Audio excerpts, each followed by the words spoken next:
Hello, everyone, and welcome to this week's episode of Hotline League. There was no LCS this past weekend, but that doesn't matter because we still have a banger episode for you today. We've got something very special in the first hour. We're going to be joined, as you may see right now on screen, by Tony and Dan, the creators of Players, to talk about all things Team Fugitive. There's no spoilers for the first half hour. I'll put a big sign up that says no spoilers, and then the second half hour, we will have some spoiler conversation. Then afterwards, we're going to say goodbye to our friends here. And we're going to talk about the drama from this past weekend in Vegas, the Mr. Beast stuff, as well as some of the TSM roster changes that are rumored and drama around that. So it's going to be a really good episode. We're going to speed run the intro because Dan is going to have to leave a little early today, and I want to get as much time with him as we can. So first off, my constant co-host, Mark Zerwin. How's it going, Mark? Great. We don't have time. Shout out to my sponsors, Alienware, Grubhub for the show, and introduction time. So first off, we'll start with Tony. Tony, how's it going? I've been good. Thanks for having us on. Yeah. What has it been like so far for you? I know we're 7 episodes into Players as the show stands, and what's it been like for you just having the episodes release and seeing all the responses and sentiment, etc.? No, it's been really cool. Mostly having all of these people who have no idea what esports is, sort of getting sucked into the world, and the kind of non-gamers getting pulled into fugitive gaming has been really fun to hear. Yeah. Okay. How about you, Dan? Welcome to the show. What has it been like for you having all this stuff hit over the past, month or so? Yeah, it's been super fun, both to see the League community respond as positively as they have, and also, as Tony said, like non-gamers who are pulled into a world that they didn't know much about beforehand. And so that's super satisfying to see. I also really love reading comments of people who are not aware this is a fake documentary. There's someone who tweets weekly just to hate tweet on Cream Cheese, that he's such a man-child and a terrible person. And it's very amusing to me that is a character, and this person hasn't made that realization yet. That's fantastic. I'm glad to hear it.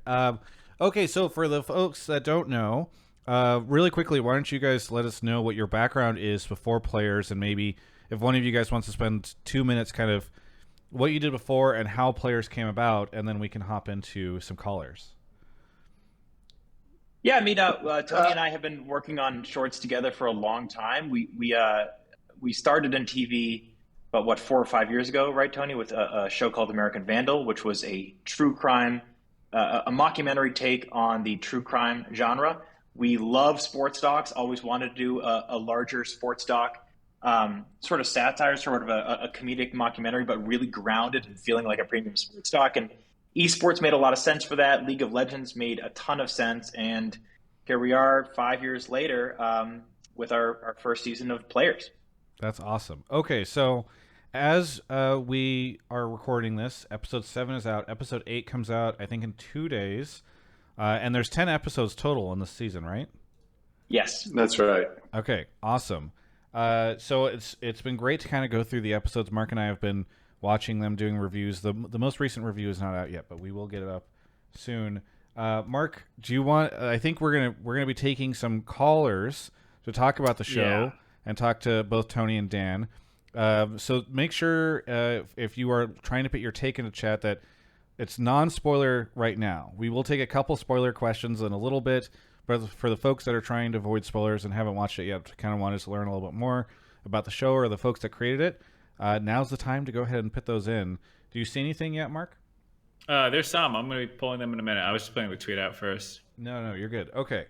So while we've got those going in, what are any kind of crazy experiences? Are there any crazy experiences that stand out for either of you in terms of creating the show?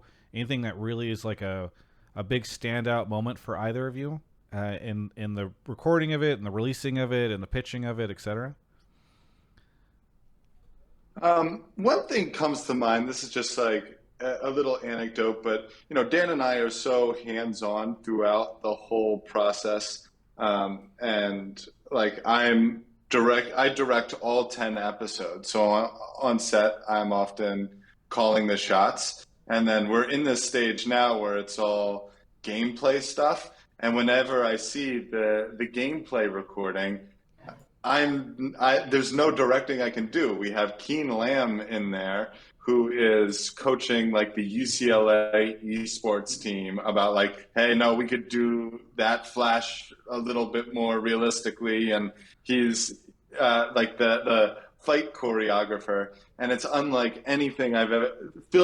Film school does not equip you to watch somebody else coach a video game capture session, and you're just sitting there just like nodding along, enjoying the process. So that's been on my mind recently. How about you, Dan? Anything while we're setting up some callers?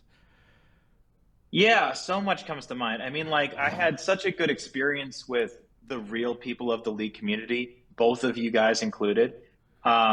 You know, we did this thing in American Vandal Season 2 where we started to work with real experts, non-actors, and we loved that experience so much. We wanted to keep doing it. And so that was one thing we were super looking forward to. We did have this thing in place where we were going to, because a lot of the show, if you haven't seen it, it's talking head interviews, kind of like The Last Dance, any sports doc. We had this thing in place where we would ask questions about real life characters, and then in post we were going to make it seem as though the experts were talking about our fictional characters, but when they were really talking about, like, I don't know, Tyler 1 or something. But then that became completely unnecessary because you guys, and like, you know, Mark, I'll call you out specifically because I watched your scene today. I will not say what the scene was, but there was in the finale. In the finale, Mark makes a finale appearance. You remember? No, I have no fucking clue. It's so funny because I remember the scenes when they show up in the show when I'm watching it with my girlfriend, but I can't for the life of me remember like half the things that we filmed until I see it again. We shot it at 4 a.m. Pacific time. It was the worst ever time to shoot something. It was over Skype. You were in Germany, I think. Oh, shit. Okay, I have no idea, but whatever. But I killed it. Right. Yeah, you killed it. But anyways, like, you know, all of it is fictional stuff. It's fictional content. It's a fictional team and characters. But like, you were able to speak about it in a way that's like, you know, no one would know that. And that's why people are tweeting about it still, being like, fuck cream cheese, because they assume these are real people. Yeah. Now I go back and you watch like traditional sports movies and you're like, okay, John Madden plays himself in this movie. And you're like, why is John Madden so bad at being John Madden? Because you guys are all so good at just like sounding the way you normally sound. I would also say, to give you guys some credit, I expect in a lot of traditional sports movies and stuff like that, they might have directors who are more like, no, say it like this, and like stuffing words in John Madden's mouth. I think you guys did a really good job of setting us up to like be like, oh, that's what you're going for. I get it. I know how to say that now. Yeah, well, we that's would be. True. It's like how would you say this, Mark? Yeah. Well, we would be the biggest idiots to be like, no, that's not how you talk about a Baron Steel, Mark. Yeah. I'm a level 20. I think that you should say it this way. No, of course not. I just unlocked Smite. I know how to Baron. Okay, so Mark, do you want to go grab one of our first callers? Sure, let me go get someone. We'll get some calls in. So again, if you guys are looking to have questions or anything answered, please make sure you join the Discord channel or the Discord server. It's discord.gg/Travis. You can put your take in the pleb topics chat or the subtopics chat. Mark will pull you into the waiting room and do a quick test with you. And then once you're ready, we will have you on the show. So right now, joined by Tony and Dan, the creators of Players, which is fantastic. If people haven't watched it, you should go watch it. You can use code Players to get a month free of Paramount Plus if you want to watch it. But it's been a pleasure. Okay, looks like we got our first caller here, micspam. Micspam, where are you calling from? Just south of Seattle. Just south of. Nice. Wait, did you move? No.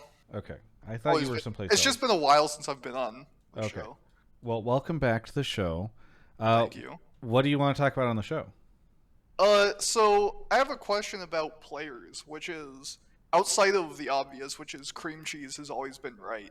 Does the show have some thesis to you guys? Because like I've been enjoying it so far, but I've been looking for like to see if there's some underlying thesis or underlying message. and I haven't teased it out yet. I think they're very specific character journeys, and we're not saying anything specifically about the world. And I don't know what I could say that's not a huge spoiler about really what we're doing with the final arc of Cream Cheese. Where you're like, oh, of course, that's the story they've been telling the whole time. But I think come episode 10, you will be able to write that yourself. Got it. Dan, I mean, is there, as you were getting into this and you guys were writing this, were there, because I imagine it's a situation where you are both discovering the world kind of as you're writing it. I know from the interview that I did with both of you, people can go check that out if they want to know a little bit more of the backstory, but you guys did do a bunch of research beforehand. You went to specific events, but I'm sure that you, as you were meeting more people and having more interactions, you were still discovering things about the LCS and the esports world. So I don't know if there's anything in particular that you're like, okay, I really want to have this depicted here, or I really want this aspect of the world depicted in one of these episodes. Well, Tony often talks about it, how the ADC support relationship is what really gave him the confidence that there's a show here. He found the world interesting, as I did, but the sort of relationship between those two positions, the sort of pitcher-catcher, if you will, and how dependent they are on each other, really sort of like paved the way for a somewhat familiar story. I mean, we didn't invent the grizzled veteran not getting along with the rookie storyline, but this is a very new version of that. And I think that's when he first saw that. One thing that I was always fascinated by, I always talk about, is like, it's just how young the sport is. The fact that like Danny is such a superstar, who we love, by the way, shout out to Danny, at 17, and that you could be out of the league at 24, 23. Like, I won't name names, but I met a really sweet guy who was on the older end of the spectrum for esports, and he was like, what's my next step? What am I going to do next? And so that, for anyone, you're 24 years old, you're a child, you're gonna be fine. But it's just the timeline is so different in this, like, it's an alternate dimension. It was super fascinating to us. Yeah. So that right there, that interaction, plus the notion of how quickly players age out and have to think about what's next, was directly inspired episode 7. Which we're not in the spoiler half now, so I won't say what episode 7 is. No, I do want to talk to you about it when we get there, yeah. Yeah, but episode 7, I think, correct me if I'm wrong, Tony, but like that was one of the earliest episode ideas we had. It's like, I know I want our lead character to go to X. I'm not going to say it, but that was an early one that we wanted to do. Yeah, it's like the opposite of Friday Night Lights in terms of like fame too, where Friday Night Lights, if you're the quarterback in a small town in Texas, you go to the grocery store and everybody knows this is QB1 and he's like a celebrity in the town. But there's only like a couple hundred people who know who this person is. Where if you're Bjergsen or Doublelift, you can go to the grocery store and you'll probably be unrecognized, but there are millions and millions of people who know who you are. You're just around the world. So that sort of level of like modern fame when it comes to the world of sports is something that like we also felt like had never been seen either. No, that's actually such a cool point, and one I hadn't really thought about. And I love the Friday Night Lights analogy when it just comes to... There's a meme going on right now, and not to steal your character's whole shtick, Dan, and explaining memes to the audience, but there's a meme going around right now where it's just somebody standing in the corner at a party by themselves, and it's like, oh, these people don't know that I'm blah, blah, blah, blah, blah, or whatever. Some personally impressive thing that is not impressive at the party, and like it is a little bit like that in esports, where it's like, oh, these people don't know that I'm actually a very famous LCS or League of Legends professional player or whatever. It is very funny. micspam, I know it's tough for us to go into this without the full season spoiler going, but I don't know if you had any other kind of follow-up questions or anything along those lines that you wanted to ask them. Just talking about episode 7 again without giving details. I'm not sure if you guys have watched The Boys at all, but I had the same feeling watching Cream Cheese in that setting like I do watching Homelander. When you can tell he's getting uncomfortable, and just that level of tension throughout the entire episode of is he going to pop off or not was incredibly compelling. Yeah. Well, we'll talk about episode 7 in a little bit, but thank you, micspam, for the call. Anything you want to shout out before we go on to the next caller? Not particularly. Yeah, fantastic. Okay, well, thank you. Thanks, Mike. Yeah, thank you, Mike. I do think that the way Mike was talking about episode 7 too, like when people are like, "Oh my God, cream cheese is so cringe," I'm like, "Oh, buckle up, it gets." Yeah, that episode. Oh my God! I was watching we'll talk about it. Like, We'll talk about it in a second. We'll talk about it in a second. Mike's fam, thank you, and Mike, we'll see, but I'm going to see if I can convince Mark to pull you back on for the second half of the show because you had 2 good takes in the chat earlier that I saw. So maybe stick around. All right, sounds good. Peace. Okay, cool. Before I pull the next person, Danielle Fox in chat in the Discord, I assume you're familiar, asked, "Will we ever learn what happened with Spaghetti?" Man, I hope so. I mean, like, you know what's so funny is that I forget when we came up with Spaghetti. I even forget if Spaghetti was originally scripted. But we kind of like locked ourselves into certain characters that were definitely, if we're going to continue the show, we are, you know, we're going to hold to that promise. Like, they will make some kind of appearance at some point. The other one that comes to mind is Spaghetti was in the script. I think Fletcher and Tim wrote. Yeah. Spaghetti, I've loved Spaghetti since day one. So I certainly hope that we learn what happened with Spaghetti. The other one is Ryan O'Flanagan, who's a great friend of ours and so funny. He was one of the first talking heads who, in the first like minute of the show, he goes, "Cream cheese is iconic. The only comparisons I can recall being apt are to Squigs and Pancake," which is a direct parody of a Last Dance line from Michael Wilbon. In any case, Squigs and Pancake exist in this world, and so we've cleared the names. We have other names that like we've Easter egged throughout the season, and yes, we would love to tell the stories of these names that you know so little about. So everybody go watch it so we could get season 2. Okay, Mark, you want to go grab the next caller? Off Mark goes to grab the next caller.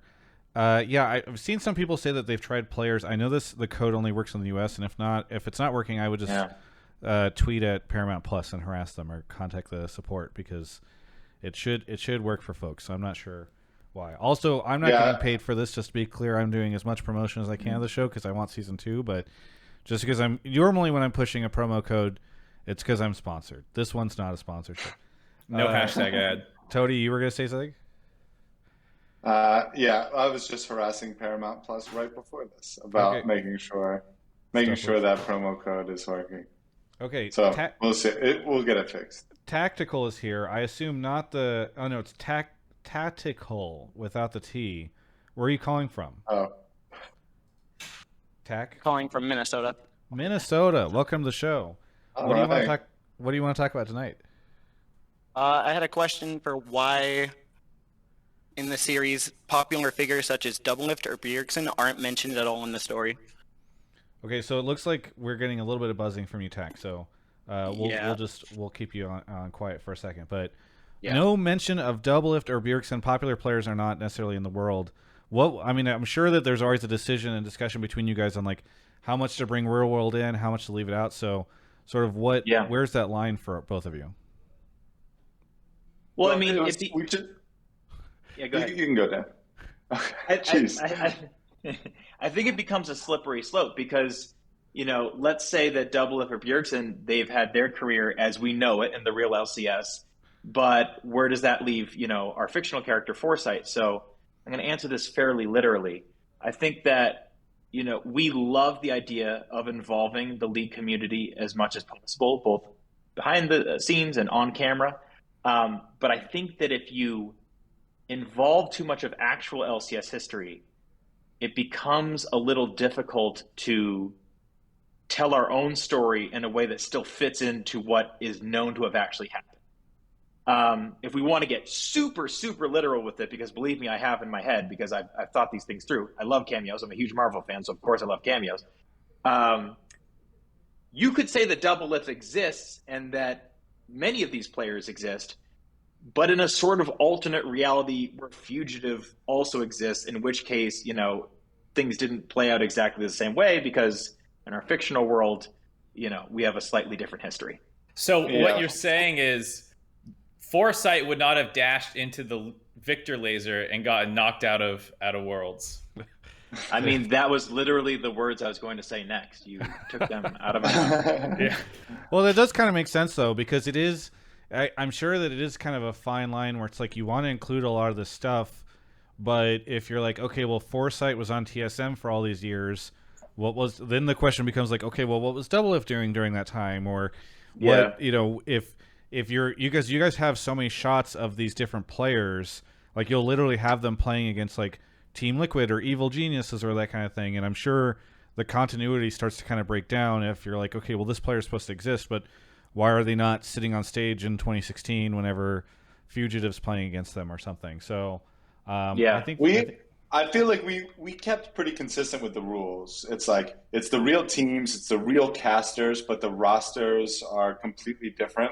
The only time we take a little bit of a liberty with that is Freak has a line in the pilot where he's talking about how these teams were just like guys who got together, like CLG was Hotshot GG and Andy Din was TSM. Like he was talking about real players in that moment, but it just like felt so real, and I loved that read so much. And we're like, okay, and this could also be like the before time of before Fugitive 2, that it didn't mess up with like the logic of what the rosters have been for the past 12 splits of, because it feels like your LCS. timeline really starts in like 2014 or 2015. So Exactly. it does allow you guys some creative license for keeping in some of the stuff from before. Tack, I'm a little worried about your microphone, so I think we're just going to say goodbye and maybe head into... Mark, do we have spoiler callers yet? I don't know. Okay, I great. was just Tack, thank you. Tack, thank you for the call. Anything you want to shout out before we go on to our next caller? It depends. No, am I good? Okay, thank you. Hopefully we get you a better mic for next time, Tack, and you can call back in and spend a little bit more time on the show. But thank you so much for the call, and we'll catch you next time. Okay, Mark, we're ready for spoilers now. So if any of these callers have them, let us know. Yeah, I've just been pulling basically most of the ones I have. Okay. I see. So good luck. Okay, off he goes to grab somebody. In a second. Oh, so somebody else in the Discord, for folks that are curious about trying to get in or having issues with that code, Rainbow Pig in the Discord says folks who have Amazon Prime can get Paramount Plus for 99 cents for 2 months, then just 99 or $9.99 afterwards. So you can get, if you can afford the $1 and you have Amazon Prime, that's a way to get it for 2 months. Russ is here. Russ, where are you calling from? I'm calling from the suburbs of Toronto, Canada. Suburbs of Toronto. Would you say your question is very spoilery? No, I don't think so. Okay, we're still in the no spoiler section then. What do you want to talk about on the show? Yeah, so my take was that Players is a 10 out of 10 show for us old school League fans, or even people with some level of context on the drama, history, and the League scene. But for the average kind of non-gamer person, like, for example, I watched this show with my girlfriend live, it comes across as super cringe and uncomfortable in a lot of scenes. So my question to the creators was, I just want to get your take on that, and if that was your goal in some ways, and was it to show the omega cringe to the normies and give nostalgia to the old school League fans? And that's kind of like my main take there, and I can expand on it later if you guys want. No, I think that's a good place to start. Yeah, I think on some level that's what we love about documentaries and the history of mockumentaries. Like I think if you watch early seasons of like The British Office, there's a guy, basically what a mockumentary does is it gives a microphone to these characters who think they look really cool in front of the camera and end up looking less cool, and that can be tough to watch for a lot of people. But I think that also has an audience. Like Dan and I love shows like The Office or Nathan For You, where you just have that like, oh my God, I can't watch this. I have to pause it. It's too much. So it wasn't like, hey, let's talk about how cringe gaming can be, as much as it was like, let's have characters that make us laugh, and we just love that sort of style of cringe humor. It's actually funny. You know what? Screw it. If you're listening right now, it's now spoiler time, because I've decided I want to talk about some spoilers. So this is your moment. Russ, have you seen up to episode 7? Is that Nightfall? No, episode 7 is the playoffs. It's called Playoffs. Is the Oh episode. yeah. I've seen that one. Yeah. Okay, cool. I'm good. High school reunion. Yeah. We will be back if you're watching. I don't know how to do this if you're listening to audio. Hopefully we'll have timestamps or something. But if you're watching live, if you're watching on YouTube, just use the timestamps, and Dan and Tony will be gone. And then hopefully you can come back to this after spoilers. But that's funny to me is that the stuff that has been the most uncomfortable to watch in the show is not the moments where Cream Cheese makes an awkward joke about sex, where I am kind of like, okay, that's really stupid or whatever, where he's like, and I just have, so many partners or something. It is the moments like at the end of, I think it was episode 5, where they're at the offline TV party and you can see Cream Cheese is on the verge of like breaking, and he starts to like have that confrontation with Guru. Or episode 7, which I just got back from traveling and was finally able to watch today, where you have him at the reunion and you see him just like basically on the verge of falling apart. And those are the moments that have felt like the most uncomfortable to me, is not the moments of like humor, but the moments of like, oh God, like what's going to happen? Because we know that this guy does not have like the best social skills. And so it feels like it's a very dangerous situation. Yeah. And just to bring it back to the caller for a second, if your partner doesn't like players, I do question whether it's the right relationship. She does like it. She does like it. Okay. I'm just kidding. You guys are perfect for each other. Thank you. I appreciate that. That's great. Russ, any other follow-up thoughts? Yeah, I just want to say, like, you guys have done like a really good job with like making the characters super relatable. Like, I'm like I started playing in 2013. I'm 25 now. Like, I'm consider myself adult. I have a full-time job, and I could see like so much nostalgia from the players, but then I also see so much of myself in people like Braxton and April, that it's cool to see the full cycle of like League esports just in the characters themselves. So on top of the cringe, I think you guys did a really good job of making the full timeline relatable to the gamers as well. Awesome. Thank you so much. I really appreciate that. Thanks, Russ. I imagine, Russ, you, like everybody else, had like your group, your Discord group, and you would queue up together and you'd play a lot of games, and you have a lot of friends over there. Yeah, that stuff is so like, it's one of the things that attracted us to the world so much too, because like we're making a show in our minds. This is a traditional sports show and it has that engine, but like what can we lean into that's really unique about gaming? And it's so cool that like, I mean, we took the creative liberty of like, hey, they all come and live together in the same house, probably earlier than a typical team would do that. They would probably play Challenger Series all at home, and our team comes together. But I think it's just like, it's so cool that you're still playing the game after, for 10 years, and all the like friendships that can come from it is, it's really unique to esports. It's something you don't find. You're not talking to your old teammates in football like 5 years later because you can't play anymore. Yeah. Hey, Russ, thank you so much. I'd love to keep you, but we have 2 more callers we want to get through before we have to say goodbye to these guys. So anything you want to shout out before we go on to one of our next callers? Yes, just shout out to the creators of Players. Super enjoyable show. I convinced 5 of my friends to get Paramount Plus and watch the full series, and we're gonna do a watch party at my place for the final episode. So just like Love super it. happy you're able to bring us all together for that nostalgic experience. So thanks, you guys. Thanks, Russ. We'll catch you Thank next time. you. All right, Thank you, bye, guys. Russ. Bye. All right, Mark, you want to grab our next caller? Off he goes. Shout out to some people who have subbed over the course of the show.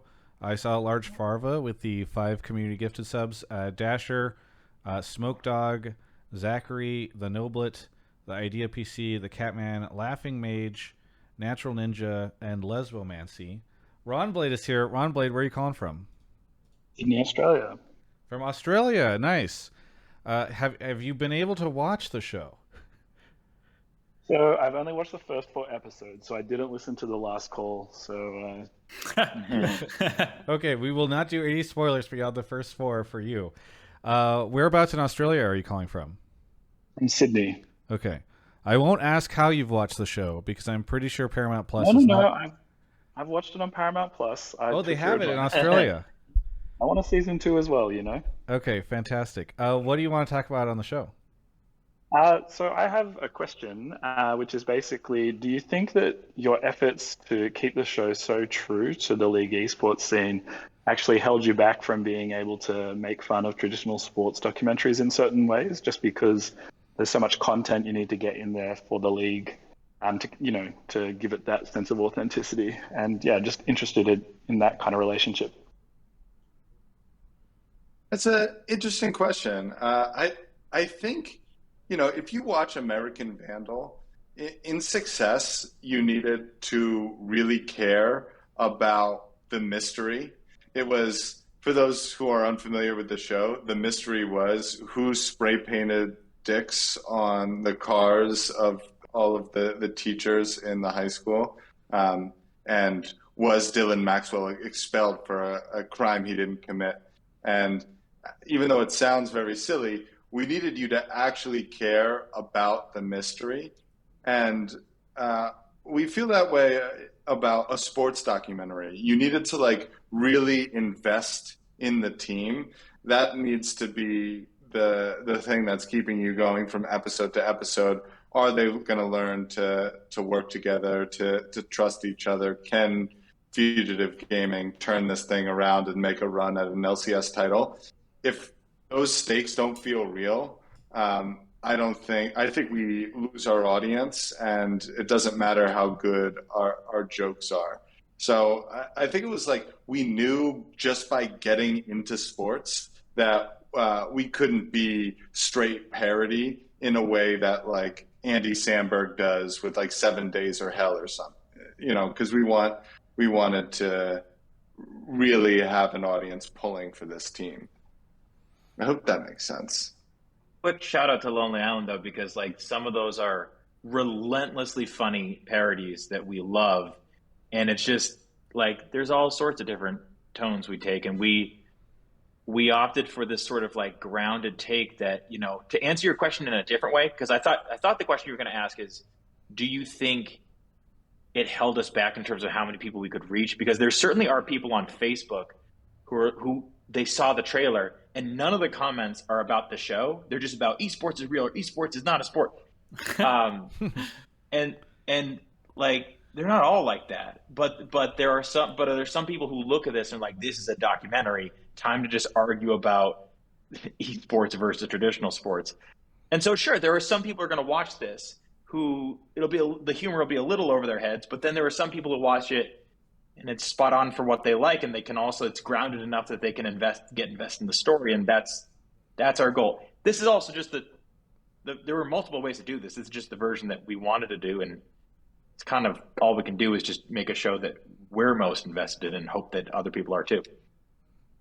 Yeah, that's good. Hey, I have a bit of a follow-up based off what Rawnblade was saying, though. Was there you've watched a bunch of sports documentaries, there's some scene you want to make fun of, or something that you wanted to do that you just couldn't quite fit in or ended up on the cutting room floor for season 1? Interesting. I had more of that with Vandal, to be honest, because with Vandal was like, oh, how do we do this known trope of that? Like, I'm trying to think of like sports docs tropes that we didn't do. I mean, like, the temptation would have been this. This would have been the temptation to have Organism constantly say, you know, he did a cheesy trick on me, and I took that personally, Right. Like Jordan, like Yeah. To do that would have been the version of like the more overt joke. Yeah, but anyway. I think we always knew that this was going to be less like straight up parody than American Vandal was, and more of like a character driven comedy. And the documentary format was just more about like making it feel real than it was like directly making fun of something like The Last Dance or F1 Drive to Survive. Hey, Rawnblade, thank you so much for the call. Anything you want to shout out really quickly? I just want to say thanks to these guys for making a great show. I'm really looking forward to watching the rest of it. Everyone should go check it out. But yeah, and thanks to my baby for staying quiet during this call. So yeah, thanks, team. Thank you so much. We'll catch you next time. Thank you. Okay. Thank you. We have time for one more quick caller. We're going to have to speed run it. Okay, super quick. I'm just going to yeet Emily in here. Emily, are you good to go? Yeah, I'm good. Mark, what happened to your audio? Suddenly you sound very different. Emily, Uh-oh. where are you calling from? I'm calling from Culver City, California. Emily Rand here, who is in the show. I knew that was. Yeah. Emily. Hey, Emily. What's up? What do you want to talk about on the show? All right, so this is something that is actually a question of a friend of mine. It piggybacks really nicely into how you just answered your previous question. And it is, I'm very curious as to how much you considered what the in-universe audience of players knows about League of Legends, because the tricky part is like everyone in the in-universe audience of like a fake basketball documentary would know about basketball, right? Like League of Legends is a lot different. There's not a one-to-one. So I wanted to know if there's a similar relationship between the in-universe audience of this documentary and the documentary subjects, kind of like in American Vandal, where they explain like, oh, Netflix picked this up and that's how we got here. Basically, what is the impetus for the in-universe documentarians making this documentary on fugitive gaming? Well, comedically, we thought it was funny to like amp it up a little bit so that everybody views Cream Cheese as if he's Michael Jordan. So there's a documentary presentation as like, yeah, everybody knows his missed Wombo combo in 2016. You know, like we know the shot that Michael Jordan made at the end of the finals, you know.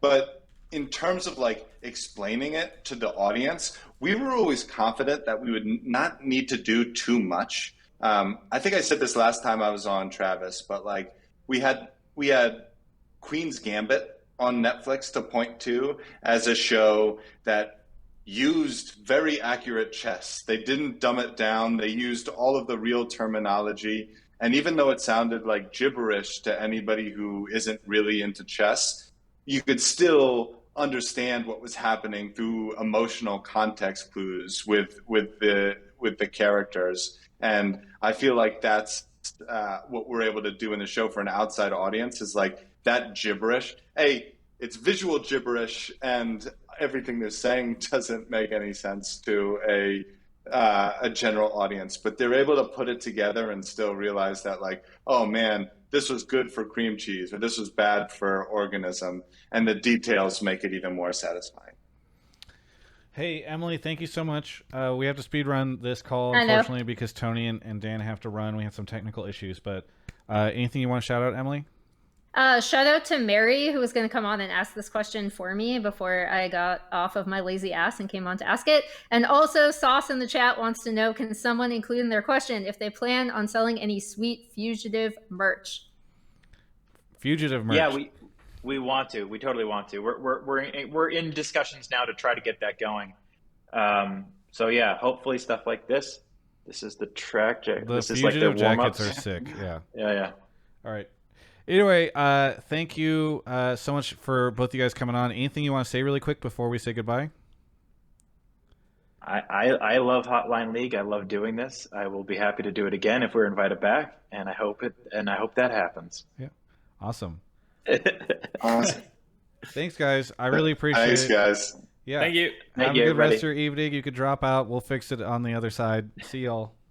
Leave ya. Skype and Discord. Okay. Don't forget one of them. Okay. I'm just gonna shut the laptop. Okay. Yeah, that'll work. Okay. Goodbye, friends. We'll just. Thank you so much, guys. Yeah, of course. I'll kick you both. Okay. Take care of it for them. Yeah. There we go. Just in case. I don't want them leaking anything. Okay, everyone. Sorry about that. I know we kind of rushed through it. There were some technical issues that we had before the start of the show, but I'm really glad that we were able to get them both on. Hopefully, or we were hoping to have them on for a little bit longer, but I think it's actually fine because there's a lot to talk about. But what we're going to try to do right now is multitask, where I clean up the overlay while also telling you all about Alienware, which is an awesome company that sponsors the show. I don't know if you guys have heard of them before, but they do some really cool stuff with us where they just make so many things possible, including this show. So I would not be able to do this right now if it wasn't for them. One thing I will talk about, actually, that is near and dear to my heart is I've been a little disheartened to hear Envin Global close down this past week. There's a ton of wonderful people that need your support in terms of continuing to create content. So if you've ever read anything like that, let them, maybe go find them, go hire them, go do all this stuff. But whenever I do see one of these things happen, it does make me really appreciate what my sponsors are able to do in terms of helping to ensure that I continue to have a job. Because media companies in the esports space are just really rough, and people who followed my career before, 2018 will know how spooky it is to be out there working for one of these media companies. Ironically, I have felt more stable in my career because of, for instance, the long-term partnership that I have with Alienware, where they've been around forever and they've been able to make sure that I can continue to create all this content. So I hope you guys appreciate my partners like Alienware the way that I do. And by the way, I've seen some people ordering. I now have the ability to see what you're ordering, not specifically who you are. It's on anonymized data, don't worry. But if you order something through alienware.com/Travis, I will now be able to see, if you are in the US, what it is that you ordered, which is really cool because it helps a ton with our reporting and our conversations with Alienware. So literally ordering through alienware.com/Travis, that is a great way to make sure that I am able to get credit and go to Alienware and say, like, hey, I sold this many computers, I sold this many notebooks, et cetera, et cetera. And I know some of you guys care about that. Also, please be sure to check out their Black Friday and July deals that are going on right now. I know there's other places online where they're doing big sales right now, but do me a favor and please check out Alienware and their Black Friday and July sales, because it is really fantastic to have them as a partner. Anyway, Broden's in the chat. Hello, Broden. Hello. He's also big timing us about the trailer that he got. Yes. He's he's a very impressive person. Anyway, that's it. We'll talk more about players. Mark and I will have episode reviews coming out and all that type of stuff. I really loved episode 7, but we won't do any more spoilers. Now on to the big news. Yes. Why Riot made the best decision of their life, stopping Bjergsen from participating in the Mr. Beast tournament. Oh, it was Mark, when you such told a good me, call. When you told me you were going to try to become more positive on the show, I didn't realize that it was going to go to this extent. I have drank the Kool-Aid. Riot has never done anything wrong, ever. LCS players, they shouldn't be near that filth. Okay, let's start over on the show, essentially. Mark, how was your weekend? It was good. For the most part. I didn't do anything. I didn't go to Vegas with you. I didn't go to San Diego like I was planning to because they didn't reply to my Airbnb request, so I didn't just get it. And then I was like, huh?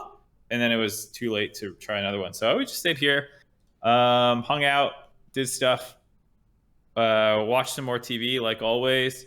binge the hell out of a reality show on Amazon Prime called The One Who Got Away. It's really good if you want some trashy I saw an romance. ad for that said sometimes your soulmate is like the person from your past or something like that. Yeah, so like the premise is actually not what the name is. It's more about missed connections than it is like, because the one who got away is usually an ex, you know? Yeah. At least in my head, and maybe I think for most people. But like a lot of the people that like got brought on were not exes. Okay. So like, but they do a really good job of it because they stick everyone like in the same kind of house, and then they'll bring on more than one person at a time for you to be like trying to find these relationships with. And so there's like this like awkward battle going on, and like it's super like people are like looking at other people's like people that they got, and they're like, wait, why don't I just go after that person? Like, I don't know, it's super messy and it's really funny. The ending was a bit of a dud. It like kind of tapered off, but otherwise it was really good. And I would recommend if anyone wants some good shit. Yeah, Love is Blind is always good.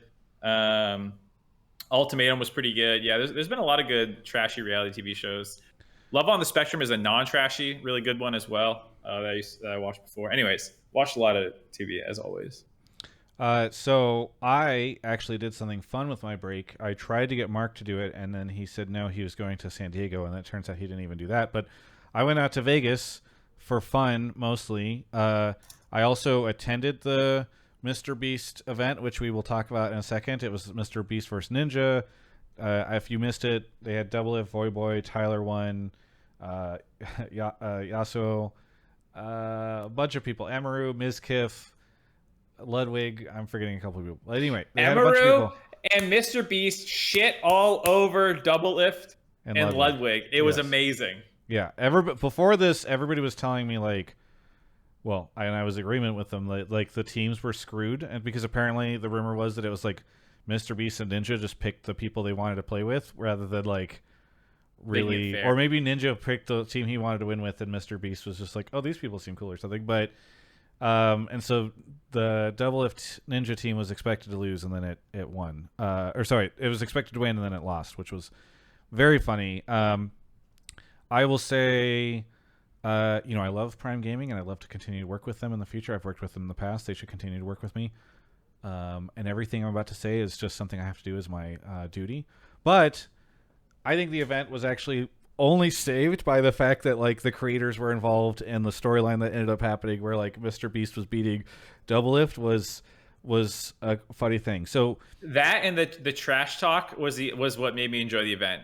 Yeah, because they did not get LCS observers. Like this, it's just very funny because you can tell that the people who put on the show are not people who understand what you need for like a League of Legends tournament. Like they understand the basics, but they don't understand like, oh, you probably need a good observer. Oh, you probably need to have like comms that are good, because Peter was talking on the stream today about how the comms didn't work or whatever. But the funniest shit was this. So like the entire VIP section felt like it was mostly like Amazon execs and their kids. Prime Gaming. Is that where you were? Yeah, it was like me. I saw like the Botez sisters walk by, and then just a ton of people who like there were basically no other like major. All influencers. The creators poked their head in, and then were like, "Oh fuck that," and they probably went somewhere else to watch.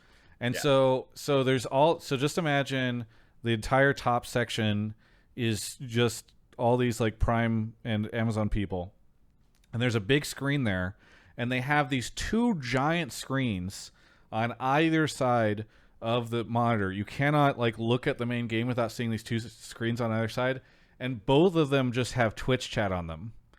And you can understand how, if the production is having issues, having just constantly everybody on, like, you're looking at the games, and just on either side of the games and giant monitors are just Twitch chat people being like, this sucks, LCS observer, or these observers suck, don't hire these people, production's so bad, this is so bad, this is so terrible.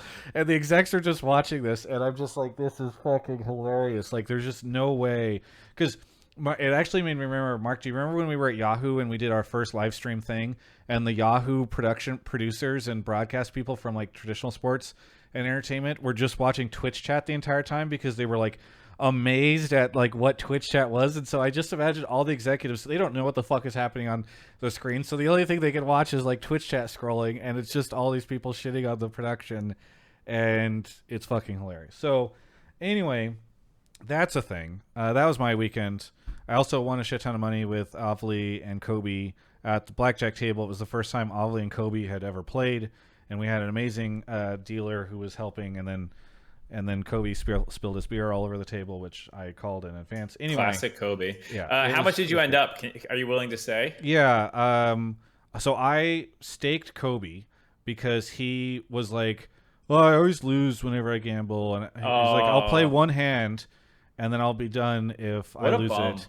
And I was like, "Don't do that." So I gave him 100 chip, and then he lost 100. So then I bought him back 25 in. table. Yeah, 25 table. I bought him back in. And then he and I just started making a ton of money, and so I ended up probably up like 500. He was up at one point in time like 300 or 400, and then went down, and just like we ended the night whenever he lost his money.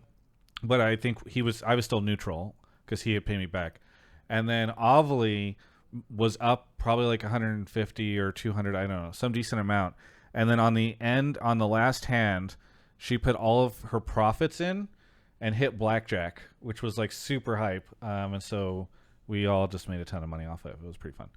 Damn, you said a ton of money. I was waiting for some grand. No, I mean, No.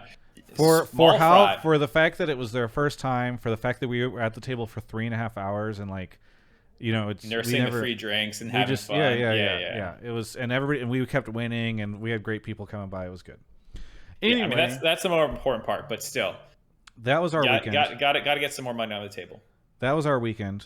But let's talk about some big stuff. So one was, I had heard a rumor while I was in Vegas that Riot had, or that Bjergsen had, like they had tried to get Bjergsen, and you can actually go see Mr. Beast had tweeted at Bjergsen and had been like, "Oh, can you follow me so I can DM you or whatever?" And so they had tried to get Bjergsen for this, and then I had heard this rumor that Riot shut it down. So then today I'm watching Peter talk about the event on his stream, and in the Twitch chat I just say, "Peter, care to comment on rumors that Bjergsen got shut down for being able to go to this?" And he immediately goes, "Oh my god, I gotta talk about this." It was like this giant oil slick, and I just dropped this match onto it, and I was like, okay, he fucking delivered. So then he popped off, and I was like, okay, well, now I don't have to worry about it, having it just been like a rumor that I heard, because I could just go with what Peter said. So that's saving the second half of the show. That's how you do it. You leak shit to Peter, and then you ask him about it on No. Twitch, I mean, he heard it. He and I didn't even talk all weekend. He was busy. No, but I'm just saying, in the future, just leak shit to him. Yeah. Yes, exactly. And then he leaked something else, which is the other thing we're going to be talking about, which was so Peter's just the source for our entire second half of the show. So you told me to pull mic spam again, but I don't know what his other question was. Is it about the? It was about the Bjergsen stuff, I think. It is about the Bjergsen stuff. I think so. I have to. I have to scroll up to find it. Well, you go find it, because otherwise, I'm also down to have you and I talk about it quickly before getting takes on it, because I think it's pretty universal that was a big L. Oh yeah. Yes. Well, you say universal, but where is this other mic spam? Can you put your take? Is it the Riot allowed Clutch Gaming to play in an off-season show match? Yeah. I thought that was relevant. So we'll talk about that.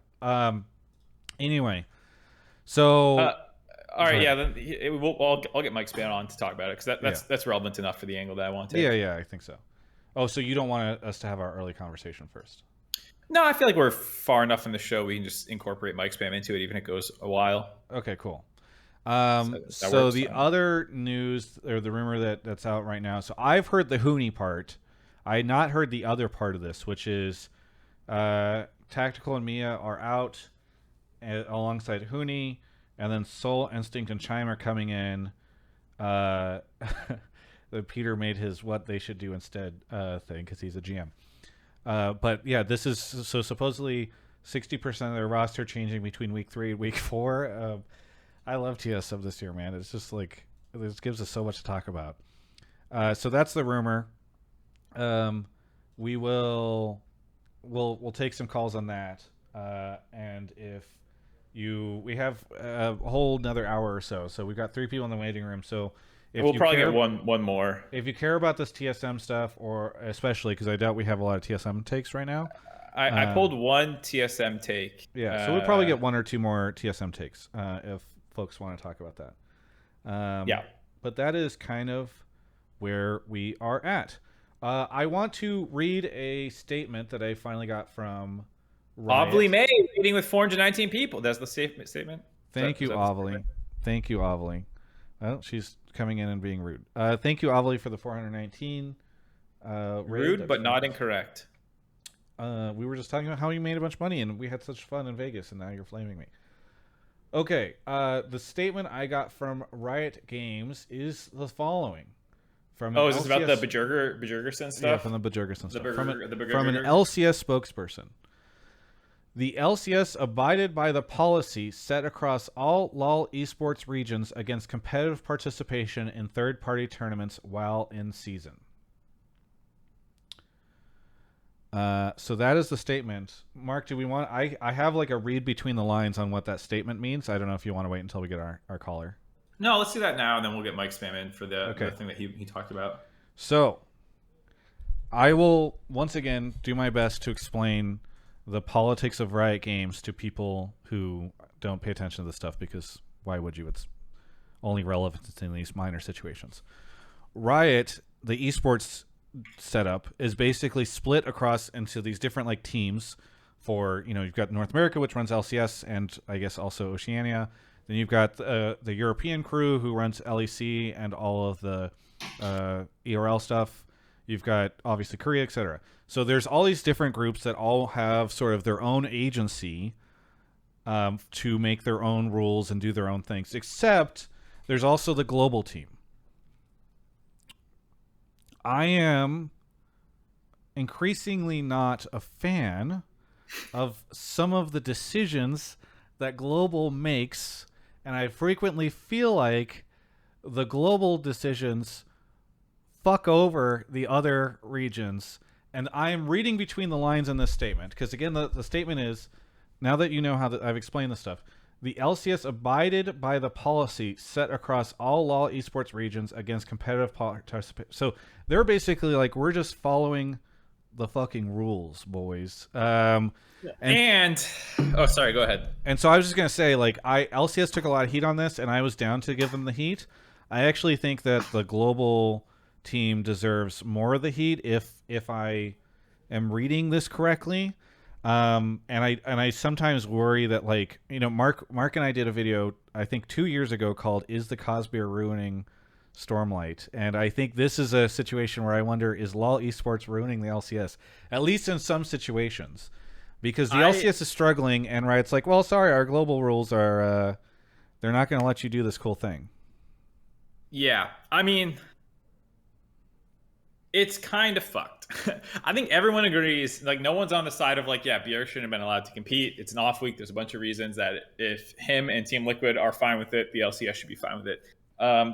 That said, there is a somewhat legitimate argument to make about, like, not making exceptions to this rule because of the other regions and things with China's massive viewership and player base, that if you start bending these rules for us, they'll get upset. And I personally think you can just hopefully have enough control that you can make exceptions where it makes sense. But if you can do this for North America on a week off, like, I'm not saying they should have done it, obviously. I'm just saying that they like, there is a case where, like, all the fucking people in China are going to want to be playing their, like, streamer tournaments. You know what? Just charity or whatever. The regions should be able to decide this based on the health of their own league. Like, I agree. It should be based just on the region side, and so the global team should basically be like, hey, we are removing this from our rule book, and now the regions can decide how they want to do this. Because like it doesn't even make sense to me. Like if they just said like it makes sense to me if they're like, okay, all the regions can decide how they want to do this, but you cannot do any international event, and you have to compete in MSI and Worlds. That makes a lot of sense to me. Like that stops like a region from seceding from the federation and being like, okay, well now China and Korea are going to let people compete in their own events or something. Like but like for something like this, it is insane to me. Like the LCS needs this help, and the global team is just like an anchor around the neck in a situation like this. And I mean, like even within North America, the concern that maybe Travis is wrong and Riot was like LCS was in agreement with the decision. Let's take that angle for a second. There is still an argument that you can make that you shouldn't let Bjergsen go here, because what happens if there's an event on Monday, which is an off day, and no one has anything scheduled on the Monday, and there's like a little charity tournament thing that Jensen wants to participate in, or a Twitch Rivals, and Jensen goes, I want to participate in this. You let Bjergsen play in this. Why can't I do this? And then because you have to Mr. Beast is not in this. You just let the LCS decides on it. I agree. I'm just saying that it gives people leverage to start pushing for more. And no, I don't think it gives people leverage, because Riot's the fucking god emperor of this league, and they can just be like, I've changed the terms of agreement. I don't disagree I don't with you. alter I'm them just more. saying that they have a fucking boner for keeping like rules that must be abided by everyone, because they don't like to make exceptions to rules. And so making an exception to this rule, you can see how other people will then try and make it apply to them. And then you have to have these arguments over and over again versus just like this stamp that you say no to everything. And I think that's not smart. I'm not advocating for this, because I think it doesn't help you in situations where it could if you actually just decided on a case-by-case basis. But there is some reason that you have to be careful, because there are a lot of events that players could be taking money for doing, or even just charity events. Hey guys, charity event with the most popular YouTuber, definitely not about my career. I really care about the charity, and it's not at all because Mr. Beast threw this event and not some Joe Schmo, like... I get it. It's just like, it's easy. Look, there's probably a rule that a team competing at MSI needs to be at the venue and sitting in a chair by a certain time otherwise they're disqualified. Obviously, that rule was not abided by at MSI 2022. They made an exception for RNG? Is that what you're telling me? That I am saying sometimes they'll take viewership and size into account? Yes, like there are extenuating circumstances. Like in that situation, the global team was willing to bend the rule. And I think the global team should give a fuck about how the LCS is doing, and like you should not be in a situation where you're going to like let one league die. Well, not die, but where you're going to inconvenience or create issues for one league while this other stuff is happening. So anyway, my whole point is, if my theory is correct, which I've known Riot for a long time, this feels like I think you got a good read. It feels like you got your finger on the pulse of it. Yeah. And so if this is correct, then I think it's like a crazy like Riot politics issue that essentially ended up getting this fucked over. So I think it's really disappointing, and we should take a call about it. The other thing I'll say about this is that it's not like the end of the world. Like, how many people were going to watch the LCS because Bjergsen showed up there? I don't know. But it's frustrating that when there's an easy dub, we don't take it. Like... I agree. And there's, I think the LCS for the past 2 or 3 years has been filled with it's not like it's the end of the world, because how much is this going to affect? But when you have 100, it's not like it's the end of the worlds. It's like, it's not like burning this single pile of trash will be the end of the world, because how much is it really going to raise the global temperature? You do that enough, and suddenly we have a drought and the West. Suddenly Big Bear Lake is now just Big Bear Mountain thing. Yeah. What I'm saying is Riot Games is killing the planet. Okay, so should we get the first caller? Lion Nation says Travis starting to panic about LCS numbers. Where have you been, Lion Nation? I'm not starting. Mike Spam is here. Mike Spam, Remind everyone from 1 hour ago where you're calling from. Just south of Seattle, Travis. Just south of Bullshit. Seattle. Did you move recently? What do you want to talk about on the show? So, I mean, really just this topic, but the framing is there was a show match in 2018 between Clutch Gaming and Billy Esports. It was one game, and it was just because Billy had signed with Clutch as a sponsor. And I want to thank my friend Olivia for bringing this to my attention, because it's like, this is a clear precedent. This is an event that happened.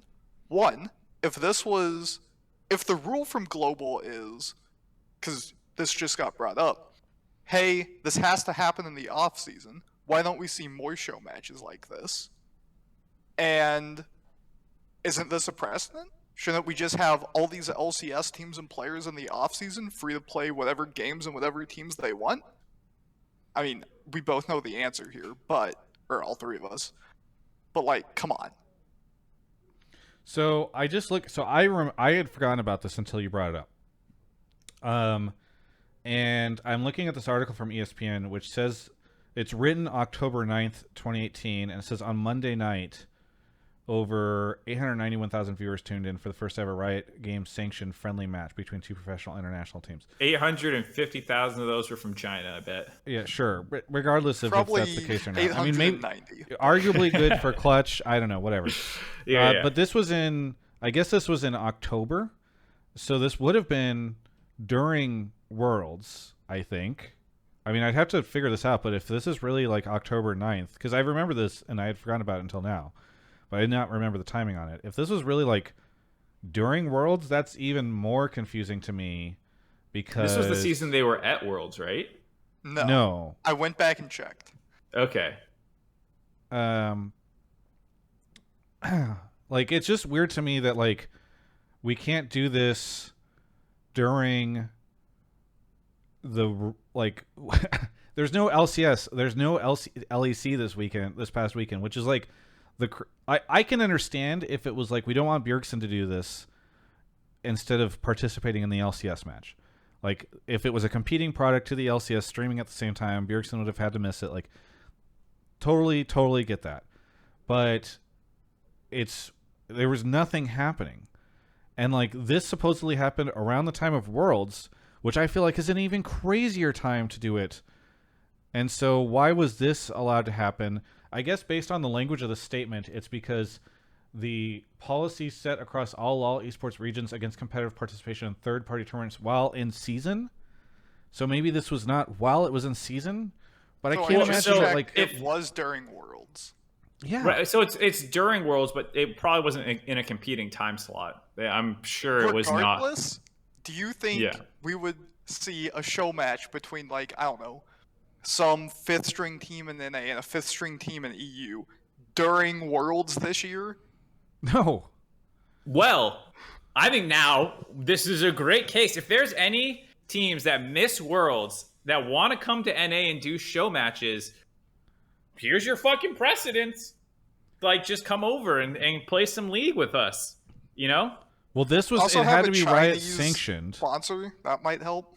Well, of course it fucking helps. But like, let's say some miracle situation, Gen G misses Worlds or T1 misses Worlds.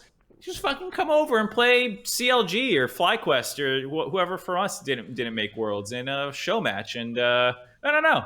SkyG points out that the rule could have changed since 2018, but I don't feel maybe it got elevated from a regional rule to a global rule during that time, but like I have been aware of this type of rule for a long time. Yeah, me too. And so okay, so if I'm reading this right, no wait, I'm not. Never mind. Ignore me. I'm not reading this right. Well, so I would interpret it as neither of these teams are at Worlds, so technically their off season hadn't started, or had started, excuse me.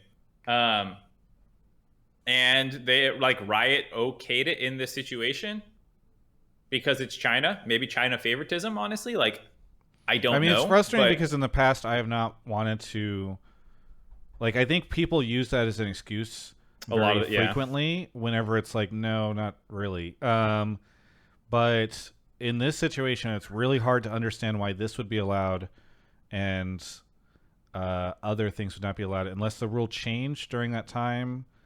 I don't know. I just like it said first ever sanction, so it sounds like an exception to the rule rather than like the rule naturally permitting this. But like to this point, like people in chat are saying K Corp, like fuck yeah, bring K Corp over and have Takui play against them, and it's like a little French reunion thing, and like I don't know, that sounds cool to me. Like in one of the days where there's no worlds,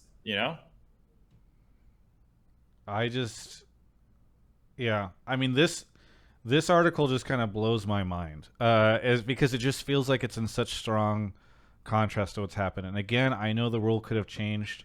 I'd be confused as to when or how it changed because I know that this rule has been around for a while.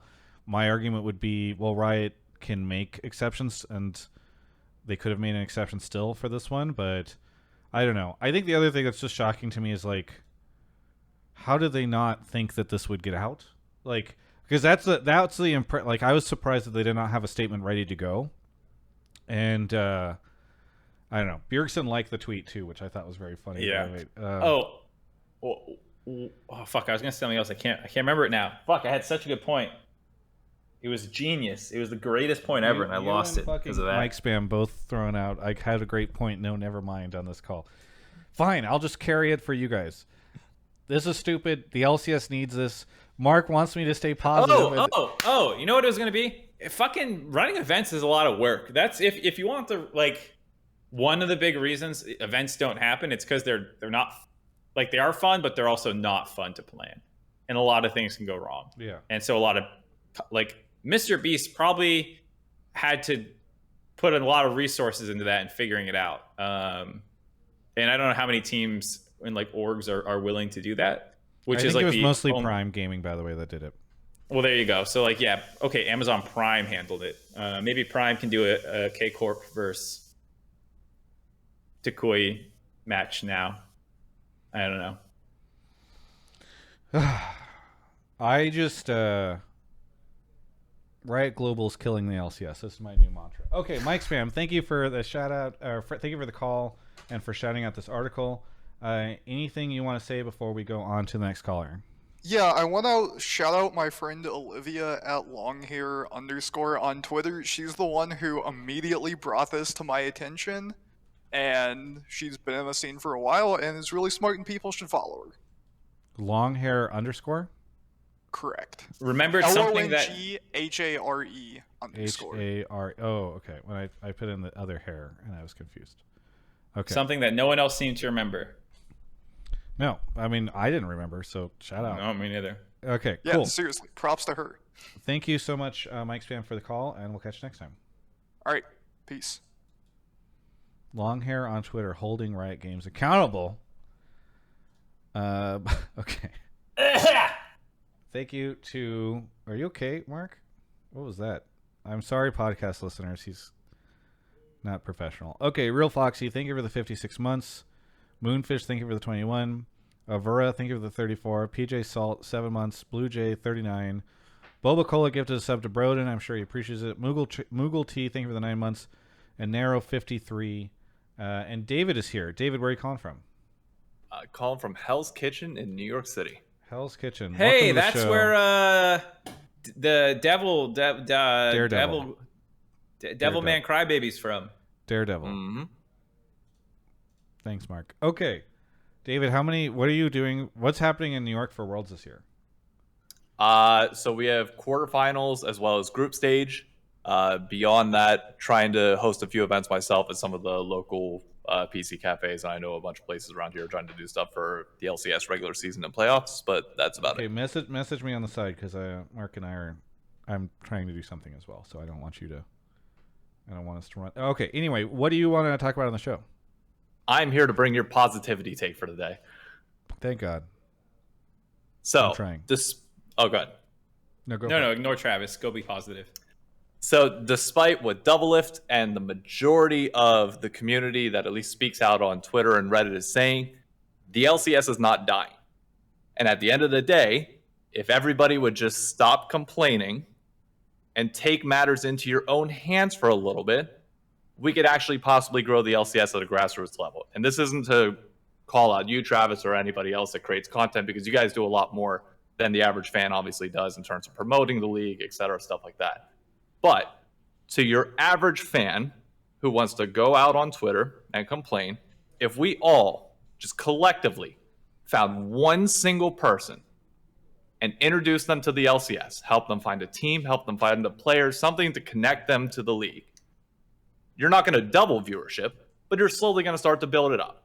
And then you issue that same challenge to another friend, and you just start growing it bit by bit. At the end of the day, we know that we're going to have a regular season in spring, a regular season in summer, playoffs and worlds and MSI. Regardless of what else happens or doesn't happen, those things are set. We can do things as fans around it to help grow the league ourselves, rather than just complain about the entire time about things that are out of our control. First off, I really like the take. Thank you for calling in. Mark, do you want to start or should I? First off, I appreciate the positivity. I don't disagree that fans can always do more.